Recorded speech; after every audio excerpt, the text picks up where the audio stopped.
Coba kita ambil contoh satu lagi. 2/4 ditambah 1/5. Ingat, kita menjumlahkan pecahan berbeda. Penyebut kita cari KPK terlebih dahulu. Langkah pertamanya KPK dari angka 4 dan 5. Coba kita cari kelipatan 4 berapa? Ada 4, 8, 12, 16, 20 dan seterusnya. Kelipatan dari 5. Kita dapati angka 5, 10, 15, 20, 25 dan seterusnya. Kelipatan dari 4 adalah 20. Kita lingkari angka 20. Nanti angka 20 ini kita jadikan penyebut. Kita tulis dari soal 2/4.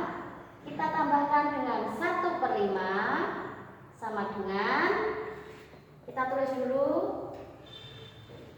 20 dari KPK-nya tadi kita tulis. Oke.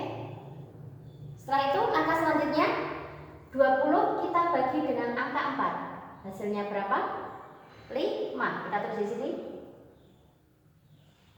Setelah itu 5 kita kalikan dengan 2. Maka hasilnya 10. Kita tulis di atas. Setelah itu angka kita fokus pecahan yang berada di belakang atau pecahan kedua. 1/5. Kita lihat penyebutnya 20. 20 kita bagi dengan angka 5. Lihat di sini. Maka hasilnya berapa? Hasilnya 4. 4 kita kalikan 1. Hasilnya 4. Kita tulis di sini. Oke. Setelah itu kita tulis penyebutnya sama 20. Kita fokus angka yang berada di atas. Angka berapa?